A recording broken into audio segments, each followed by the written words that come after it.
ভর দুপুরে বরানগরে স্বর্ণ ব্যবসায়ী খুন। ৩টে নাগাদ বরানগরে সোনার দোকানে খুন করে ডাকাতি। শম্ভুনাথ দাসলেন এলাকায় ৫ জন দুষ্কৃতীর তাণ্ডব। ক্রেতা সেজে সোনার দোকানে ঢোকে ২ দুষ্কৃতী, পরে আরো ২ দুষ্কৃতী ঢুকে ব্যবসায়ীকে আক্রমণ করে। বাধা দিতে গেলে সোনার দোকানের মালিককে খুন। ভর দুপুরে বরানগরে স্বর্ণ ব্যবসায়ী খুন। ৩টে নাগাদ বরানগরে সোনার দোকানে খুন করে ডাকাতি। চাঞ্চল্যকর ঘটনা শম্ভুনাথ দাসলেন এলাকায়। ৫ জন দুষ্কৃতীর তাণ্ডব। সরাসরি রয়েছে অমিত আমার সঙ্গে। অমিত, এখনো পর্যন্ত পুলিশি তদন্তে কি তথ্য সামনে আসছে? যে দুষ্কৃতীরা এই ঘটনা ঘটালো তাদের কোনো খোঁজ পাওয়া গেল?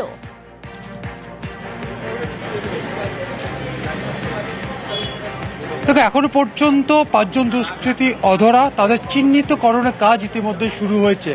ক্লোজ সার্কিট ক্যামেরার ফুটেজ দেখে ৫ জনকে চিহ্নিতকরণ করার কাজ কিন্তু ইতিমধ্যে শুরু হয়েছে এবং এলাকায় পুলিশের যে ইন্টারনাল যে সোর্স রয়েছে তাদের মাধ্যমে এই সমস্ত দুষ্কৃতীর খোঁজ পেতে তারা কিন্তু মরিয়া। তোমাকে জানিয়ে রাখবো, এই মুহূর্তে আমি রয়েছি বরানগর থানা এলাকার শম্ভুনাথ দাস লেনে। সেখানে শঙ্কর চারা নামে স্বর্ণ ব্যবসায়ী, তিনি আজকে দুপুরে ৩টে নাগাদ দোকানের মধ্যেই ছিলেন। ক্রেতা সেজে দুষ্কৃতীরা হানা দেয় তার দোকানে এবং প্রথমে ২ জন, তারপর আরো ২ জন, মোট ৪ জন তারা ভেতরে যায়। ৪ জন দুষ্কৃতী মারধর করে, হাত পা বেঁধে, ভারী বস্তু দিয়ে মাথায় আঘাত করে তাকে সজ্ঞাহীন করে ফেলে, অর্থাৎ তিনি মারা যান। তারপরে দোকান থেকে সমস্ত গয়না নিয়ে তারা চম্পট দেন এবং পুরো ঘটনার সময় একজন দুষ্কৃতী বাইরে এখানেই অপেক্ষা করছিলেন বা বাইরের হালচাল বা বাইরের অন্যান্যদের গতিবিধি দেখছিলেন। তোমায় জানিয়ে রাখবো, ইতিমধ্যেই ব্যারাকপুর কমিশনারেটের যিনি সিপি মুরলীধর শর্মা, তিনি ঘটনাস্থলে এসে পৌঁছেছিলেন। তিনি ঘটনাস্থল তিনি পরিদর্শন করেন বা তারা এক্সামিন করেন এবং ভেতরে দোকানের বাইরে যেমন ক্লোজ সার্কিট ক্যামেরা রয়েছে, ক্যামেরা পার্সনকে বলবো সমস্ত দেখানোর জন্য। বাইরে দেখো, একদম যে দোকানের ঘটনা সেই দোকানের বাইরে এটি একটা ক্যামেরা, এটা ২ নম্বর ক্যামেরা। এই ক্লোজ সার্কিট ক্যামেরা ফুটেজ যেমন এই মুহূর্তে তদন্তকারীদের তদন্তের ক্ষেত্রে যথেষ্ট গুরুত্বপূর্ণ, একইভাবে দোকানের ভেতরে ৪ থেকে ৫টি ক্লোজ সার্কিট ক্যামেরা আছে, যেটা এখনো পর্যন্ত পুলিশ সূত্র থেকে জানা যাচ্ছে। সেই সমস্ত ক্যামেরা ফুটেজ থেকে দুষ্কৃতীদের চিহ্নিতকরণের কাজ ইতিমধ্যে শুরু করা হয়েছে। অন্যদিকে আরো একটি ক্যামেরা দেখাতে বলবো ক্যামেরা পার্সনকে। ঠিক ওই দোকানের বিপরীতে আরো একটি ক্লোজ সার্কিট ক্যামেরা, যেখান থেকে সেই সমস্ত দুষ্কৃতীরা যে বাইরে দাঁড়িয়ে ছিল তাদের ফুটেজ কিন্তু এই ক্যামেরা থেকেই সংগ্রহ করা হচ্ছে বা সেই ফুটেজ সংগ্রহ করা হয়েছে পুলিশের তরফে। এছাড়া আরো একটি ক্যামেরা দেখাচ্ছি, যেখান থেকে দুষ্কৃতীরা যে ঘটনা ঘটানোর পর ঠিক এই রুটে, অর্থাৎ শম্ভু দাস লেনের দোকান থেকে বেরিয়ে বাঁ দিকের যে রাস্তা রয়েছে, অর্থাৎ যে রাস্তা দিয়ে সোজা গেলে একদিকে ডান দিকে গেলে সিটি মোড় এবং বাঁ দিক গেলে দমদম স্টেশন পৌঁছে যাওয়া যায়, সেই রাস্তার দিকে গিয়েছে বলে প্রাথমিকভাবে মনে করা হচ্ছে। অন্যদিকে যে বিষয়টি বারবার উঠে আসছে, তাহলে কি দুপুর ৩টের সময় কেন বেছে নেওয়া হলো? দুপুর ৩টের সময় এই এলাকা জনবহুল হলেও দুপুরের পর থেকে কিন্তু দোকান বন্ধ থাকে, তাহলে কি আগে থেকে পরিকল্পনা? অর্থাৎ সিসি ক্যামেরা ফুটেজে যেমন নজর রাখছে পুলিশ আধিকারিকরা, এখনো পর্যন্ত দুষ্কৃতীদের খোঁজ পাওয়া যায়নি। তাদের খোঁজেই বিভিন্ন সিসি ক্যামেরা ফুটেজ তারা নজর রেখেছেন। রেকি করেই বরানগরে ডাকাতি। তবে স্থানীয়রা কি বলছেন একবার শোনাই আপনাদের। এখানে ৩:৩০ নাগাদ ৫ জন ছেলে এখানে এসে নক করেছে, দোকান খুলেছে। খোলার পরে তারপরে ভেতরে কি হয়েছে না হয়েছে সেখানে তো এখানকার বাইরে থেকে কিছু লোক বুঝতে পারছে না। উল্টো দিকে যে বাড়ি আছে তাদের সিসিটিভি ক্যামেরা থেকে তখন ওরা নোটিশ করেছে যে ওর ভেতরে একটা কিছু গন্ডগোল হচ্ছে। তখন ওরা ফোন করে আরেকজনকে জানায়, এসে দেখে ওকে দড়িয়ে বাঁধা অবস্থা পড়ে রয়েছে। চারিদিকে নাকি রক্ত মাথায় বোধহয় আঘাতের চিহ্ন। এরকম ধরনের ঘটনা দিনে দুপুরে যদি ঘটতে থাকে সবাইরই আতঙ্ক হবে। এখানে আমাদের কোনো পুলিশের নিরাপত্তা বলে কোনো জিনিস নেই সেইভাবে। এখানে প্রচুর সোনার আছে। এখানে আমাদের কোনোদিন পুলিশ কোনো টহল দেয় না, কোনো কিছুই দেয় না। 1 বছর আগেই একজনের গা থেকে পুরো তার সোনার গয়নাগুলো ছিনিয়ে নিয়েছে। রিভলভার দিয়ে শূন্যে গুলি চালিয়ে বাইক নিয়ে বেরিয়ে যায়। দূরত্বে বরানগর থানা ও হলে কি হবে? অর্থাৎ পূর্ব পরিকল্পিত করেই ডাকাতির ছক। রেকি করেই বরানগরের ডাকাতি। স্বর্ণ ব্যবসায়ী খুনের জোরালো অনুমান পুলিশের। অমিত রয়েছে আমার সঙ্গে সরাসরি। অমিত, তাহলে এই তদন্ত কোন পথে?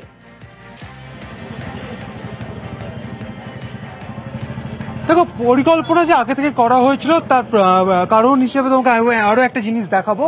তুমি দেখতে পাচ্ছ দোকানের সামনে যে কাঁচের দরজা করা রয়েছে, এই দরজা দেখেই বোঝা যাচ্ছে দরজার যে গ্লাস বা কাঁচ ব্যবহার করা হচ্ছে এটি ঘষা কাঁচ, অর্থাৎ বাইরে থেকে লক্ষ্য করলে ভেতরে কি হচ্ছে বোঝা যাবে না। এই বিষয়টি কিন্তু দুষ্কৃতীরা রেকি করেছিল বা লক্ষ্য করেছিল যে দরজা যদি বন্ধ করে দেওয়া হয়, ভেতরে কাউকে যদি মারা হয়, মারধর করা হয়, এমনকি লুটপাট চালানো হয়, তাহলে বাইরে থেকে কেউ ভেতরে কি ঘটছে টের পাবে না। এই বিষয়টা লক্ষ্য করা। দুপুর 3টে সময় বেছে নেওয়া হলো। দুপুর 3টের সময় এলাকাবাসী বা সাধারণ আশেপাশে যারা ব্যবসায়ী রয়েছেন তারা বলছেন যে দুপুর 1টা থেকে 1:30টার মধ্যে যারা ব্যবসায়ী তারা দোকান বন্ধ করে লাঞ্চ টাইমে তারা বাড়ি চলে যান দুপুরে খাবারের জন্য, এবং তারা বিকেলবেলা 4টে, 4:30 বা কেউ 5টা টাকা দোকান খুলতে আসেন। এই সময়টা তারা লক্ষ্য করেছিলেন যে দুপুরের পরে অনেকটা সময় অবধি কিন্তু এই দোকান খোলা থাকে, অর্থাৎ রাস্তা ফাঁকা থাকে। এবং আজকে অন্যান্য দোকান বন্ধ হয়ে গেলেও বেলা 3টে নাগাদ কিন্তু এই দোকান কিন্তু খোলা ছিল, অর্থাৎ শঙ্কর জানা তিনি দোকানের মধ্যেই ছিলেন, সেটিও তারা রেকি করেছিলেন বা তারা কোনোভাবে আঁচ করেছিলেন যে দোকানে শঙ্কর জানা রয়েছেন। এবং আরো একটা বিষয় যে শঙ্কর জানার ছেলে শঙ্কর জানার সঙ্গে তার দোকানে বসেন, কিন্তু গত কয়েকদিন ধরে তার ছেলে দোকানে নেই, তার ছেলে বাইরে, অর্থাৎ তার শহর কলকাতায় নেই, তার ছেলে বাইরে গিয়েছেন হয়তো কোনো কাজে। সেই বিষয়টা হয়তো তারা জানতে পেরেছেন কোনোভাবে, সেই জন্যই যে সময়টা তারা বেছে নেন দুপুর 3টে। অন্যান্য আশেপাশের দোকান বন্ধ ছিল। এছাড়া ঘষা কাজ, যেখানে বাইরে থেকে সহজে বোঝা যাবে না ভেতরে কি কর্মকাণ্ড হচ্ছে, এবং তার ছেলে এই সময় ছিলেন না। এইগুলোকে পুরো ম্যাচ করিয়ে পরিকল্পনা করে এই ঘটনা ঘটেছে এবং রেকি করা হয়েছে। কারণ যে দুষ্কৃতীরা এখানে এসেছিলেন তাদের দুজনের হাতে হেলমেট ছিল, স্বাভাবিকভাবে বাইক আশেপাশে কোথাও তারা পার্ক করে রেখেছিল। ঘটনা ঘটানোর পর তার পুলিশ যেটা এখনো পর্যন্ত ক্লোজ সার্কিট ক্যামেরা ফুটেজ যেটা পাচ্ছে, ঠিক দোকান থেকে বেরোনোর পরে বাঁদিকের যে রাস্তা, অর্থাৎ যে রাস্তা দিয়ে গেলে সামনের মোড় থেকে ডান দিকে গেলে সোজা গেলে স্মৃতি মোড়, অন্যদিকে ঠিক তার থেকে বাঁদিক করে ঘুরলে দমদম স্টেশনের দিকে রাস্তা চলে যাচ্ছে, বা দমদম সংলগ্ন যে বেদিয়াপাড়া রয়েছে সেই রাস্তাতে রেল লাইন পেরোলে বেদিয়াপাড়ার দিকে চলে যাওয়া যাচ্ছে। এই রাস্তাগুলো তারা জানতেন এবং সেই সমস্ত পরিকল্পনা করেই তারা আজকে এসেছিলেন, এমনটা কিন্তু মনে করছেন তদন্তকারী আধিকারিকরা। বেশ,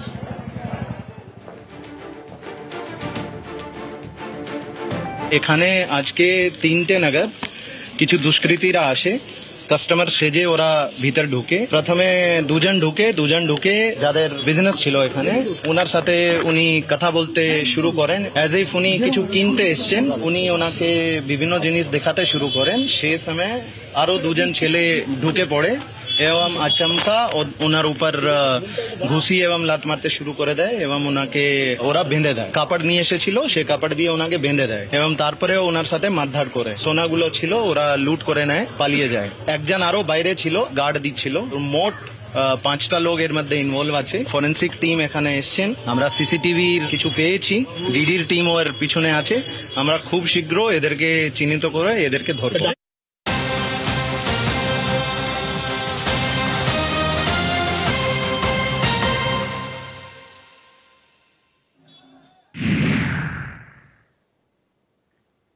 টিটাগড়ে আক্রান্ত পুলিশ, বিসর্জনের সময় আক্রান্ত পুলিশ কর্মী, ভাসানের শোভাযাত্রায় মদ খেয়ে গন্ডগোল, বাধা দিলে পুলিশকে মার উদ্যোক্তাদের, পাল্টা লাঠিচার্জ করে ছত্রভঙ্গ করে পুলিশ। ছবি দেখাচ্ছি আপনাদের, টিটাগড়ের ঘটনা, সেখানে আক্রান্ত পুলিশ, বিসর্জনের সময় আক্রান্ত পুলিশ কর্মী, ভাসানের শোভাযাত্রায় মদ খেয়ে গন্ডগোল, বাধা দিলে পুলিশকে মার উদ্যোক্তাদের।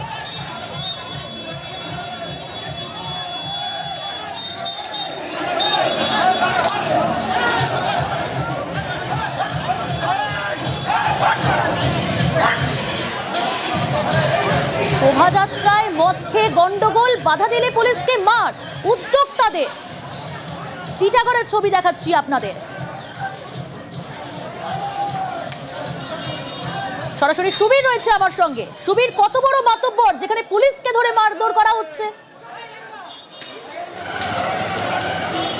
দেখো, এই যে মাতব্বর, অর্থাৎ যেই মাতব্বর পুলিশ অফিসারদের মারধর করছে, এই মাতব্বর একজন তৃণমূল কর্মী, এবং শুধু তৃণমূল কর্মী নয়, সে হচ্ছে টিটাগড় পৌরসভার 22 নম্বর ওয়ার্ডের তৃণমূল কাউন্সিলর বিকাশ সিংয়ের অত্যন্ত ঘনিষ্ঠ। এবং তাকে ছবিতে দেখা যাচ্ছে বিভিন্ন অনুষ্ঠানে বিকাশ সিংয়ের কোনো সময় ডান দিকে দাঁড়িয়ে আছেন, কোনো সময় বাঁ দিকে দাঁড়িয়ে আছে। এবং এই যে তৃণমূল কর্মী, একটা মহিলাকে মদ্যপ অবস্থায় উত্ত্যক্ত করা হয় বিসর্জনের সময়, এবং গতকাল রাত্রিবেলায় ঘটনা ঘটে। সেই সময় খড়দহ থানা বিশাল পুলিশ বাহিনী সেখানে মোতায়েন করা ছিল, তখন বিশৃঙ্খলা না না ঘটে। এবং সেই সময় কিন্তু এই ঘটনা, এবং পুলিশ যখন সেখানে প্রতিবাদ করতে যায় তখন পুলিশকে কিন্তু ধরে পুলিশকে ধাক্কা দেওয়া হয়। দুজন সাব ইন্সপেক্টর র্যাঙ্কের যারা অফিসার হয় তাদেরকে কিন্তু ধাক্কা দিয়ে তাকে মারধর করা হয়। তখন অন্যান্য পুলিশ কর্মী ছুটে আসে, এবং ছুটে আসার পর এই দুই কমিটির যারা লোকজন, যারা উদ্যোক্তা রয়েছেন তাদেরকে কিন্তু ছত্রভঙ্গ করে লাঠিচার্জ করে পুলিশ। এবং ইতিমধ্যে এই ঘটনায় মূল অভিযুক্ত তৃণমূল কর্মী সহ মোট 5 জনকে গ্রেপ্তার করেছে খড়দহ থানা পুলিশ, এবং 10 দিনের পুলিশি হেফাজত হচ্ছে তাদেরকে আজকে বারাকপুর আদালতে পাঠিয়েছে খড়দহ থানার পুলিশ। বেশ,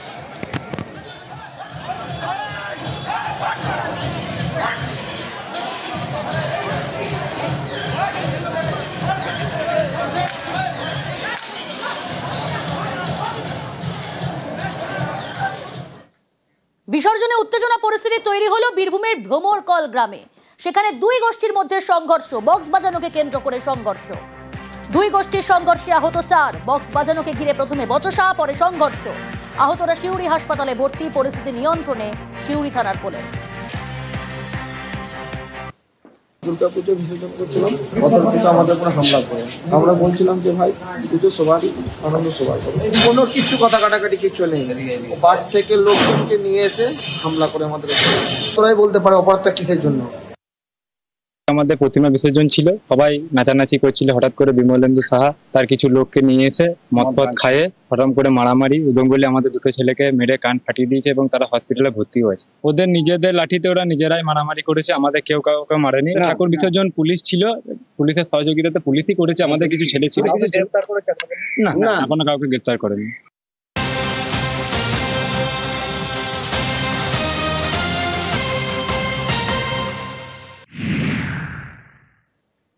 রেজিনগরে বিস্ফোরণ, নদী পাড়ে দেহ উদ্ধার। বোমা বাঁধতে গিয়ে এই বিস্ফোরণের অভিযোগ। ঘটনার পর থেকে নিখোঁজ ছিল ব্যক্তি। ভাগীরথীর পাড়ে ওসমান বিশ্বাসের দেহ উদ্ধার।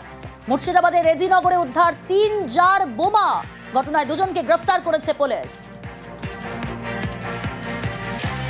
আমার ভাইকে কালকে 3 জনে দেখেছে। আমি ভাইকে বললাম ওরা কারা, বলছে ইয়ারালের ওদেরকে পাঠিয়েছে, আমি ওর সঙ্গে ঘুরে আসছি। ভাইকে খুঁজে দেখছি, এখানে দেখছি রক্তপাত হয়েছে, রক্ত, এবং বাড়িতে অনেক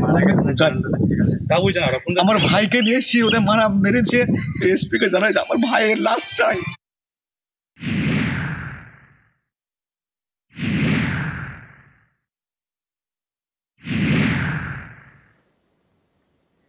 একদিকে বৃষ্টি হয়েই চলেছে, তার উপরে প্রতিদিনই জল ছাড়ছে ডিভিসি। আর এর জেরে দুর্যোগের শঙ্কা। সোনামুখীতে ফুঁসছে দামোদর। গ্রামে জল ঢুকলে ভাসিয়ে দেবে বিঘার পর বিঘা জমি। আশঙ্কায় কৃষকরা।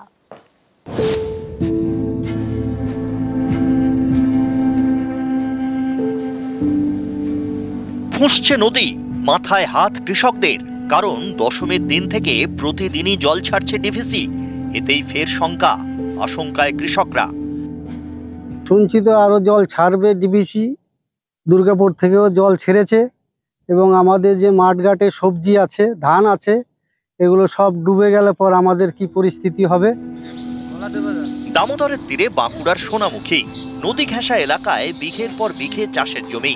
গত বছর ডিভিসির ছাড়া জলে প্রচুর ফসলের ক্ষতি হয়েছিল। এবারও ডিভিসির ছাড়া জলে ফুঁসছে দামোদর। যখন তখন জল ঢুকে পড়তে পারে গ্রামে, ভাসিয়ে দিতে পারে চাষের জমি। দুশ্চিন্তায় কৃষকরা। আরো সিম টিম লাগিয়েছি, বেগুন টেগুন, এগুলো সব নষ্ট হয়ে যাবে, তাহলে বাঁচার উপায় নেই। হুগলির আরামবাগ মহকুমা এবং খানাকুল দিয়ে বয়ে গিয়েছে মুন্ডেশ্বরী। ডিভিসির জলে ফুঁসতে শুরু করেছে নদী। আতঙ্কে বাসিন্দারা। খানাকুল আরামবাগের মানুষ তো এখন খুবই আতঙ্কের মধ্যে আছে, এবং চাষেরও প্রচুর ক্ষতি হচ্ছে। এই ধান হতে যাচ্ছে, ফলছে ধান। এই অবস্থায় যদি বন্যা হয়ে যায়, মানুষের প্রচুর ক্ষতি হবে, ক্ষয়ক্ষতি হবে। তাই যাতে জলটা না ডিভিসি ছাড়ে তার ব্যবস্থা নিতে হবে।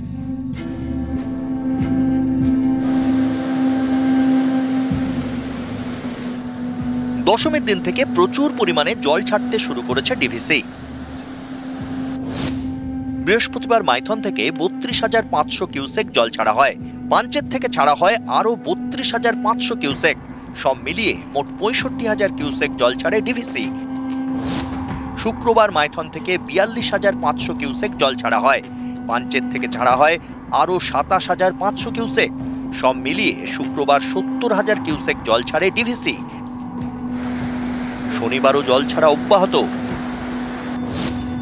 এদিন মাইথন থেকে 32,500 কিউসেক জল ছাড়া হয় এবং পাঞ্চেত থেকে ছাড়া হয় 37,500 কিউসেক।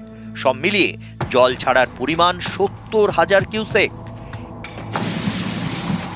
একদিকে ডিভিসি, আরেকদিকে নিম্নচাপের বৃষ্টি।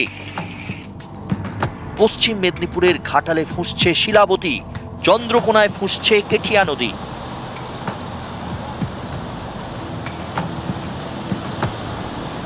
শিলাবতীও ফুঁসছে, কেঠাও ফুঁসছে। এবারে যদি বন্যা উঠে যায় ধানের প্রচুর ক্ষতি হয়ে যাবে। মনে হচ্ছে পরিস্থিতি খুব খারাপ। বৃষ্টি কি সকাল থেকে হচ্ছে? হ্যাঁ, বৃষ্টি হয়ে যাচ্ছে, এটা এখনো তো বৃষ্টি হচ্ছে। বীরভূমের দুবরাজপুরে ফুঁসছে শাল নদী। বালিজুড়ি ও মেজে গ্রামের মাঝে থাকা কজওয়ের ওপর দিয়ে বইছে নদী। অযথা জলে নামবেন না। জলে নেমে মৎস্যজীবীদের মাছ ধরতে নিষেধ করা হচ্ছে। শুকনো খাবার। নিউজ 18 বাংলা। ডিভিসির জলে গরম বাংলার রাজনীতি। শুক্রবার সুর চড়ান মমতা বন্দ্যোপাধ্যায়। শনিবার পাল্টা সুরে কেন্দ্রীয় জলশক্তি মন্ত্রী। বাকযুদ্ধে তপ্ত রাজনীতি। দশমী থেকে টানা জল ছাড়ছে ডিভিসি। 3 দিনে 2 লক্ষ কিউসেকের বেশি জল ছেড়েছে তারা, যার জেরে ফুঁসছে রাজ্যের একাধিক নদী। আশঙ্কায় ডুবেছে একাধিক গ্রাম। ডিভিসির জলে গরম বাংলার রাজনীতিও। শুক্রবার সুর চড়িয়ে মুখ্যমন্ত্রী মমতা বন্দ্যোপাধ্যায় লেখেন, পবিত্র উৎসবের সময় দুর্ভোগ আনতে চায় ডিভিসি। লজ্জাজনক ঘটনা। না জানিয়ে জল ছেড়ে লক্ষ লক্ষ মানুষের জীবন দুর্দশার দিকে ঠেলে দিয়েছে ডিভিসি। এটা প্রাকৃতিক বিপর্যয় নয়, ডিভিসির তৈরি করা বিপর্যয়। বাংলার বিরুদ্ধে চক্রান্ত, যে কোনো মূল্যে রুখে দেওয়া হবে। পরিকল্পিতভাবে ম্যান মেড ডিজাস্টার বা বন্যা এটা প্রতিবার ডিভিসি করে। এবার যেহেতু নির্বাচন রয়েছে, তাই বাংলা বিরোধী স্বভাব বা আচরণটা দেখাতে হবে। তাই পুজোটাকেও এটা রেয়াত করলো না, ছাড়লো না। মানুষের জীবন কার্যত বিপদের দিকে ঠেলে দেওয়া, এটা বিজেপির বরাবরের স্বভাব। স্টেট গভর্নমেন্টকে ইন্টিমেট না করে ম্যান মেড ডিজাস্টার, বাংলা যেহেতু এদের ভোট দেয়নি, বাংলাকে ভাসাতে চেয়েছে। শুক্রবার সরবন মমতা বন্দ্যোপাধ্যায়। শনিবার পাল্টা আসরে নামেন কেন্দ্রের জলশক্তি মন্ত্রী CR পাটিল। দাবি করেন, জল ছাড়ার আগে রাজ্যের মতামত চেয়েছিল ডিভিসি, কিন্তু কোনো জবাব আসেনি। খালগুলো মজে গেছে, খালগুলোর নাব্যতা নষ্ট হওয়ার ফলে অনেক ক্ষেত্রেই ব্যাহত হয় ড্রেজিং।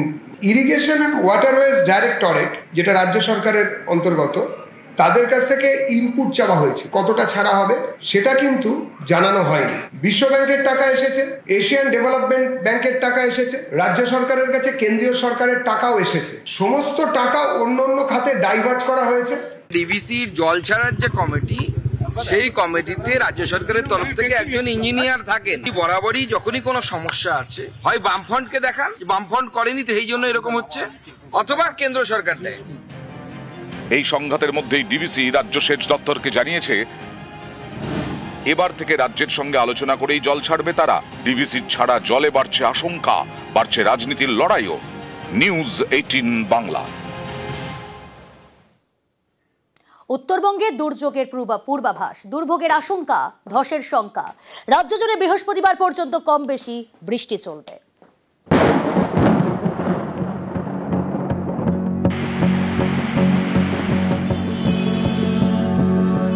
উত্তরের আকাশে দুর্যোগের মেঘ, ঝমঝমিয়ে বৃষ্টি। আবহাওয়া দপ্তর জানিয়েছে, উত্তরবঙ্গের জেলাগুলিতে বৃষ্টি আরও বাড়বে। শুধু ভারী বৃষ্টি নয়, অতি ভারী বৃষ্টির পূর্বাভাস রয়েছে আগামী কয়েকদিন। এর জেরে পাহাড়ি এলাকায় ধস নামার আশঙ্কা রয়েছে। সব মিলিয়ে আগামী কয়েকদিনে উত্তরবঙ্গের পরিস্থিতি আরও জটিল হতে চলেছে। রবিবার অতি ভারী বৃষ্টির সতর্কতা দার্জিলিং, কালিম্পং, আলিপুরদুয়ার, জলপাইগুড়ি ও কোচবিহারে। ভারী বৃষ্টি হতে পারে উত্তর দিনাজপুরে। সোমবার থেকে বৃহস্পতিবার পর্যন্ত উত্তরের সব জেলাতেই বৃষ্টি চলবে। উত্তরবঙ্গের ক্ষেত্রে বৃষ্টিপাত বেশি থাকার সম্ভাবনা রয়েছে 4 থেকে 5 তারিখের মধ্যে। 4 তারিখে অতি ভারী থেকে অত্যন্ত ভারী অর্থাৎ 20 সেন্টিমিটারের অধিক বৃষ্টিপাতের সম্ভাবনা থাকছে দার্জিলিং, কালিম্পং, জলপাইগুড়ি, আলিপুরদুয়ার এই জেলাগুলো 2-1 জায়গায়। 4 তারিখে উত্তরবঙ্গের জেলাগুলোতেও দমকা হাওয়া মাঝে মধ্যে 40 থেকে 50 কিলোমিটার প্রতি ঘন্টায় থাকার সম্ভাবনা থাকছে।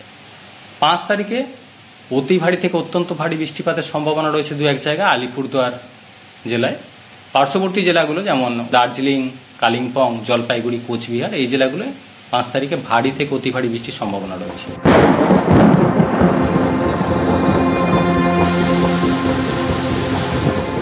শুধু উত্তরবঙ্গ নয়, আগামী কয়েকদিন দক্ষিণবঙ্গেও হালকা থেকে মাঝারি বৃষ্টি চলবে। রবিবার কলকাতা সহ দক্ষিণবঙ্গের সব জেলাতেই হালকা থেকে মাঝারি বৃষ্টির পূর্বাভাস। সোমবার বজ্রবিদ্যুৎ সহ হালকা থেকে মাঝারি বৃষ্টি 2 চব্বিশ পরগনা, বীরভূম, মুর্শিদাবাদ এবং নদিয়ায়। মঙ্গলবার বৃষ্টি বাড়বে 2 চব্বিশ পরগনা এবং 2 মেদিনীপুরে।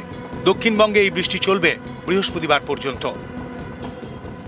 দক্ষিণবঙ্গে বৃষ্টিপাত প্রধানত হালকা থেকে মাঝারি ধরনেরই, কিছুটা বেশি থাকবে 4 থেকে 5 তারিখের মধ্যে।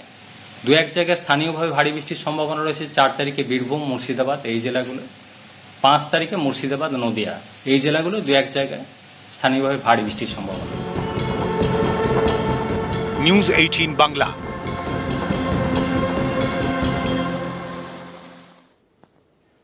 সন্দেশখালীতে দুর্গতদের পাশে বিধায়ক। কয়েক মিনিটের ঝড় আর তাতেই তছনছ পাথরঘাটা গ্রাম। ক্ষতিগ্রস্তদের ত্রাণ ত্রিপল তুলে দেন বিধায়ক। বাড়ির ছাদ তৈরির জন্য দেওয়া হয় অ্যাসবেস্টস। দুর্গতদের সাহায্য বিধায়ক সুকুমার মাহাতো।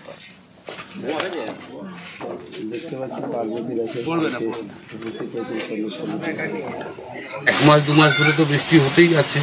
তো মুখ্যমন্ত্রী মমতা বন্দ্যোপাধ্যায় এবং সাংসদ অভিষেক বন্দ্যোপাধ্যায়ের নির্দেশে আমরা সেই বাড়িগুলো মেরামত করছি অ্যাসবেস্টার দিয়ে। যেখানে অ্যাসবেস্টারের ছাদ উড়ে গেছে, খড়ের চাল উড়ে গেছে, চালের চাল উড়ে গেছে, সেই ঘরগুলো সম্পূর্ণ মুখ্যমন্ত্রীর নির্দেশ আছে যে এই মানুষগুলোর পাশ থেকে সরে গেলে হবে না, মানুষগুলোর পাশে থাকতে হবে। এবং ইতিমধ্যে আমরা 4টে বাড়ির কাজ শুরু হয়েছে একসঙ্গে মিস্ত্রি এনে, এবং আজ সারাদিন ধরে কাজ চলবে, কালও কাজ চলবে। আমাদের ঝড়ে ক্ষতি হওয়ার পর আপনি কি কি পেয়েছেন? ওই তো চাল ডাল পেয়েছি, পেপার পেয়েছি, তারপরে এমএলএ সাহেব অ্যাসবেস্টার দিয়েছে, তারপর এই ঘর দুয়ার বেশ হতে পারে ভেঙে গিয়েছে। আমি তো থাকতে পারছি না, এই ঘরে মাথা দিতে পারছি না, পরের বাড়িতে ঘুমাই আর রান্না খাওয়া করতে পারি না। হ্যাঁ, আমি খুশি হয়ে গেছি। মুর্শিদাবাদের শামশেরগঞ্জে ফের ভয়াবহ ভাঙন। গঙ্গা গর্ভে তলিয়ে গেল প্রায় 50 মিটার জমি। শামশেরগঞ্জের উত্তর চাচন্ড গ্রামে আতঙ্ক। টানা বৃষ্টিতে বেড়েছে গঙ্গার জল। পুজো মিটতেই ফের ভাঙন আতঙ্ক। ঘরবাড়ি ছেড়ে স্কুলে ঠাঁই বাসিন্দাদের।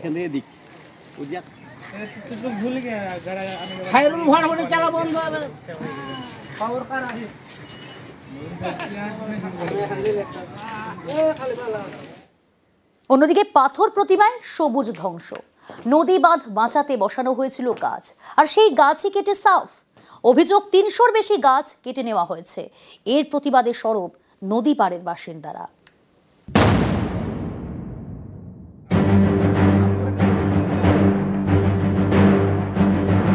নদীর পাড়ে মাটির বাঁধ, এই বাঁধের উপর একের পর এক গাছে কোপ।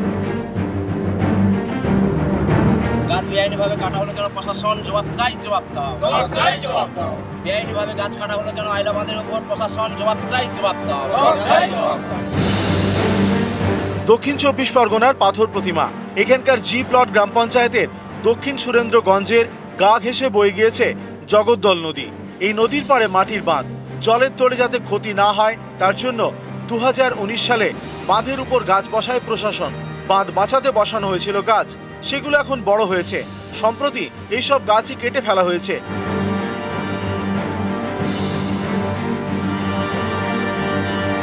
স্থানীয়দের দাবি 300টির বেশি ঝাউ গাছ হাওয়া।